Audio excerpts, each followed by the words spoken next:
अभिभावकों में एक बहुत बड़ी समस्या ये है कि अगर शिक्षा के प्रति जागरूक करने के लिए आप उनको बुलाते हैं, बैठक करते हैं, तो उनको लगता है कि अरे भाई वो जो कैसे वो रेवरी कल्चर की बात है, हाँ, कि स्कूल में जाइए तो कुछ मिलता नहीं। अब स्कूल से भी अभिभावक सोचते हैं कि हमको कुछ चाहिए। देखिए, हम लोगों के सरकारी स्कूल में वैसे अभिभावकों के बच्चे पढ़ते हैं जो उसमें 90% जो है सो अशिक्षित ही हैं। तो अशिक्षित लोगों को मुख्य धारा में लाने के लिए बहुत प्रयास और बहुत मेहनत करना पड़ेगा। यह एक चुनौतीपूर्ण काम है। इतना आसान नहीं है कि एक झटके में सब सुधर जाए या सब कुछ हो जाए। इसमें समय लगे। वेतन समय से मिलता है? वेतन समय से मिलता है, थोड़ा सा डिफरेंस होता है। नमस्कार, बिहार संवाददाता देख रहे हैं आप और मैं हूं आशुतोष उपाध्याय। सारण जिले में मैं उपस्थित हूं। सारण जिले के एक विद्यालय में भी मैं उपस्थित हूं। अब ऐसे में विद्यालय में हम आए हैं और हमारे साथ प्रभारी जो प्रधानाध्यापक हैं, सर हैं, उनसे हम आज खास बातचीत करेंगे कि स्कूल तो है, बच्चे भी पढ़ते हैं और यहाँ के मैंने शिक्षकों को देखा, वो पढ़ा भी रहे थे, लेकिन क्या विद्यालय अभी और ज़्यादा डेवलप होने की ज़रूरत है या फिर और ज़्यादा भवन बनाने की ज़रूरत है सरकार को, जिसके माध्यम से गांव के जो बच्चे हैं वो भी पढ़ सकें। सबसे पहले तो स्वागत है सर आपका बिहार संवाददाता। Thank you sir. ये बताइए कि अभी जिस स्तर पे बच्चे आते हैं पढ़ने और उस स्तर पे विद्यालय का भवन नहीं होता, तो कितनी परेशानियाँ होती हैं पढ़ाने में आप लोग? भवन के विषय में इस विद्यालय में भवन के लिए ज़मीन नहीं है। रजिस्टर्ड ज़मीन केवल 11 धूर का दान पत्र है, इसके अलावा और कुछ नहीं है। तो यहाँ नया भवन बनाने में कठिनाई है। तो जो मतलब कुल आपके बिल्डिंग में कितने भवन है, मतलब रूम कितने हैं टोटल? रूम 6 हैं। रूम 6 हैं। और क्लास 8वीं तक पढ़ा? 8वीं तक क्लास है। तो सर इसमें मैनेज कैसे करते होंगे, क्योंकि बच्चे तो कोलैब कर जाते होंगे, तो एक शिक्षकों को 2 लोगों को हैंडल करना? कुल शिक्षक 4 ही हैं हम लोग, प्रधान शिक्षक लेकर के। 4 शिक्षक हैं, 8 क्लास है, तो हम लोग 2-2 क्लास जो है, ये रूटीन है, हर कक्षा में रूटीन है। रूटीन को फॉलो करते हैं हम लोग और प्रत्येक शिक्षक 2 क्लास का लेते हैं। थोड़ा कम ही पढ़ाते हैं, लेकिन अब मैं हूँ 7वीं और 8वीं का क्लास टीचर, तो 7वीं का भी अभी मेरा गणित का घंटी है। 7वीं के गणित और 8वीं के गणित दोनों बच्चों को दे दिया हूँ और बच्चे बना रहे हैं। आज थोड़ी उपस्थिति कम है और दिन की अपेक्षा, कि इधर वो बच्चे जो हैं प्लांट है और खेती बाड़ी का है, वो गार्जियन यहाँ लोहा निकाल रहे हैं। ये सब जो है, तो ये दियारा क्षेत्र है, थोड़ा सा अशिक्षित एरिया है। शिक्षा के प्रति लोगों का जागरूकता बहुत कम है, खास करके जो बीपीएल परिवार, ज़्यादातर तो बीपीएल परिवार के बच्चे यहाँ पढ़ते हैं। तो ऐसी स्थिति में अभिभावक को जागरूक करने की ज़रूरत है। उसके लिए हम लोग बैठक वगैरह भी करते हैं, अभिभावक को पर्सनल बुला करके भी समझाते बुझाते हैं कि भाई बच्चे को स्कूल भेजिए। लेकिन उसके बावजूद भी बच्चे जो है ना, घर के काम या कहीं कहीं तो बाल मजदूरी भी देखा जा रहा है। बिल्कुल देखा जा रहा है। ये सब चीज़ है। या पापा जी मजदूरी करने गए हैं तो बच्चा खाना लेके गया है, उसका प्राइमरी वो है, उसके बाद टाइम मिलेगा तो स्कूल आएगा। ये इस तरह की समस्या है। और शिक्षक की तो कमी वास्तव में है। कुछ संपन्न घराने के बच्चे जो है, जो प्राइवेट में पढ़ते हैं, तो उनसे अगर कहा जाए तो वो सीधे कहते हैं कि आप हमारे बच्चे की शिक्षा की गारंटी लेते हैं। तो सवाल है कि हमारे यहाँ कुछ संसाधन है, सरकार द्वारा कमरे हैं, जितना ज़मीन है उसके हिसाब से कमरा है, 3 शौचालय है, अच्छी खासी स्थिति में है। किचन सेट के लिए ज़मीन नहीं था, तो वो एक वर्ग कक्ष में ही किचन सेट चलाया जाता है।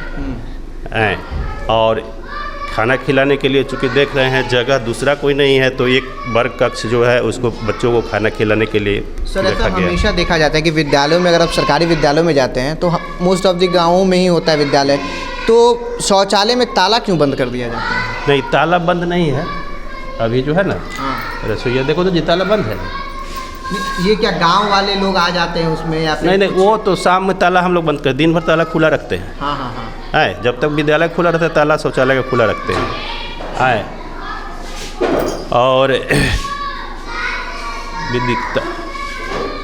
विद्यालय बंद होने के बाद ताला खोल के रखिएगा तो शौचालय तो रोज़ आपको गंदा हो जाएगा और मतलब वो मुश्किल है, बहुत मुश्किल काम है। इसलिए विद्यालय अवधि तक ताला रहता है, शौचालय का खुला। मैं चलिए आपको शौचालय दिखा देता हूं। बिल्कुल मैंने देखा है, अच्छा है, क्योंकि बाहर से देखने में पता चल जाता है कि अंदर का स्थिति क्या होगा। ये बात जैसे के पाठक है, अवर सचिव हैं शिक्षा विभाग के, बहुत जोर है। शौचालय मेरा शुरू से ही है और आप देख सकते हैं कि मैं इसका निर्माण कार्य वगैरह भी जो हम कराए हैं वो सब आप देख के दिखा सकते हैं। तो आप लोग का बैठक कभी होता है के सचिव के पाठक सर के साथ? नहीं, पाठक सर के साथ हम लोग का बैठक काहे के लिए होगा? वो पाठक सर तो पदाधिकारियों का बैठक करते हैं ना। और स्कूल मॉनिटरिंग भी कर रहे हैं आजकल। अधिकारी आते हैं मॉनिटरिंग करने। यही पाठक सर के इस काम से सुधार तो हुआ है, इम्प्रूवमेंट दिखाई दे रहा है। सर बच्चों का खाना बाहर से आता है तो बाहर से आने में तो वो खाना ठंडा हो जाता होगा, या फिर हो सकता है कि उसमें वो क्वालिटी नहीं होता होगा जो आप यहाँ पे बना के दे सकते थे बच्चों को। अब ये तो सरकार का जो दिशा निर्देश है, हम लोग तो वही उसी का ना पालन करेंगे। अभी संतोषजनक खाना आता है, बच्चे खाते हैं। आपके विद्यालय में नियोजित शिक्षक हैं? एक है नियोजित शिक्षक जी। तो वो भी अब तो के पाठक जो थे वो तो जितने नियोजित शिक्षक गए थे गर्दनी बाग सबको अब वो फरमान जारी कर रहे थे। तो मेरे विद्यालय में एक नियोजित शिक्षक है जो महिला हैं, और एक रेगुलर में महिला है और 2 पुरुष रेगुलर है हम लोग। अच्छा। तो हमारे विद्यालय से कोई धरना प्रदर्शन में शामिल होने नहीं। सर एक अंतिम प्रश्न, सरकार को क्या संदेश दीजिएगा कि भाई वो और ज़्यादा बेहतर कर सकता है, क्योंकि हर एक इंसान अगर अपना एक सजेशन दे तो उससे और ज़्यादा सही हो सकता है, क्योंकि हर एक व्यक्ति का अलग अलग माइंडसेट होता है, अलग अलग समझाने की प्रक्रिया होती है। आप क्या बताइएगा जिससे आपके बच्चे यहाँ पे अच्छे से पढ़ सकें, उनको क्वालिटी पूर्ण शिक्षा मिल सके, यहाँ के गाँव वाले भी खुश हों, आपका और आपके विद्यालय का नाम रोशन हो? देखिए, सरकार का जो उद्देश्य होता है वो सब सकारात्मक पहलुओं पर होता है। और अच्छा उद्देश्य होता है।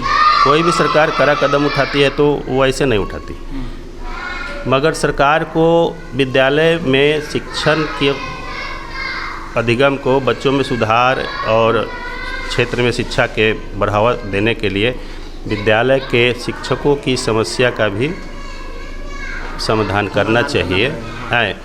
और बहुत सारी ऐसी समस्या होती है जिसको सुनना चाहिए। कुछ नकारात्मक पहलू होते हैं समाज के, जैसे अभिभावक वगैरह ये सब को में जागृति लाना है, तो अभिभावक जो है सो बहुत कहने के बावजूद भी अभिभावकों में एक बहुत बड़ी समस्या ये है कि अगर शिक्षा के प्रति जागरूक करने के लिए आप उनको बुलाते हैं, बैठक करते हैं, तो उनको लगता है कि अरे भाई वो जो कैसे वो रेवरी कल्चर की बात है। कि स्कूल में जाइए तो कुछ मिलता नहीं। सही बात। अब स्कूल से भी अभिभावक सोचते हैं कि हमको कुछ चाहिए। सर आपको ऐसा लगता है कि जब से ये साइकिल पैसा आया तब से संख्या तो ज़रूर बढ़ी, लेकिन संख्या सिर्फ उसी चीज़ के लिए बढ़ी है, पढ़ने के लिए नहीं बढ़ी है? देखिए, हम लोगों के सरकारी स्कूल में वैसे अभिभावकों के बच्चे पढ़ते हैं जो उसमें 90% जो है सो अशिक्षित ही हैं। तो अशिक्षित लोगों को मुख्य धारा में लाने के लिए बहुत प्रयास और बहुत मेहनत करना पड़ेगा। यह एक चुनौतीपूर्ण काम है। इतना आसान नहीं है कि एक झटके में सब सुधर जाए या सब कुछ हो जाए, इसमें समय लगे। वेतन समय से मिलता है? वेतन समय से मिलता है, थोड़ा सा आपका हंसी बता दिया कि वेतन मिलता है समय से। बाकी धन्यवाद आपका बातचीत करने के लिए।